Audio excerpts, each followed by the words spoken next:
Geceleri uykuda çok sıkıntı yaşıyorum. Uyuyamıyorum. Yani sık sık uyanıyorum horlamakla, tıkanmakla, nefes darlığı olmakla beraber çok sıkıntı oluyor yani. Yani rahatlamak için e, siz ne önerirsiniz? Onu yapalım hocam. Tamam. Çünkü dayanılacak gibi değil artık. Peki. Şimdi ekrana yapıyoruz.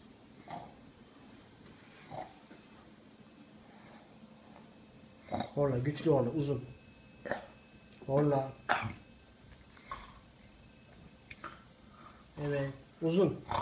Daha uzun.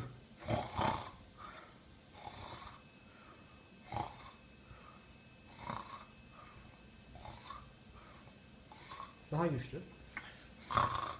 Bir kere daha.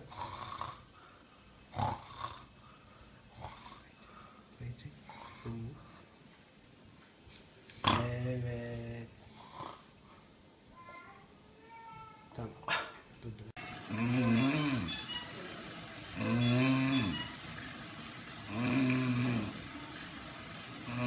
Bu düzeyde bir şey yok. Yukarıda yumuşak damar geliyor.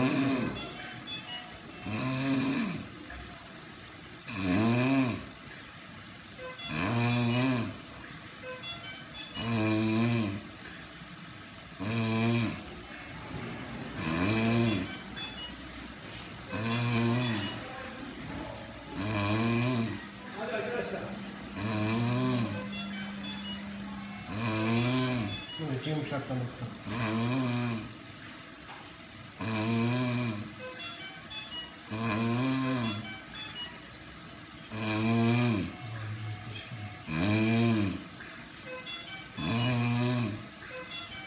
Görüyorsunuz da hiç bunu yapamaz ha.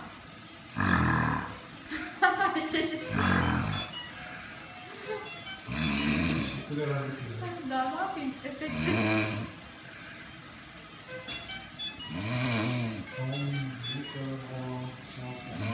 Ne demek şans? Gerizekalı mısın? Burada iş yapıyoruz.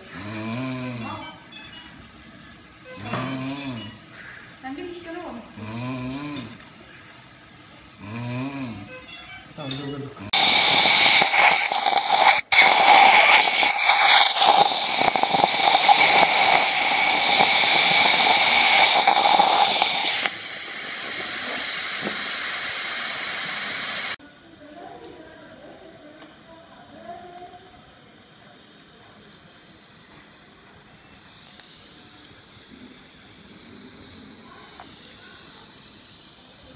Selam Utku hocam.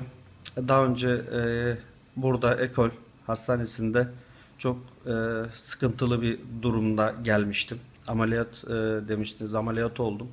Şu anda çok rahatım. Şükürler olsun. Size minnettarım, teşekkür ediyorum.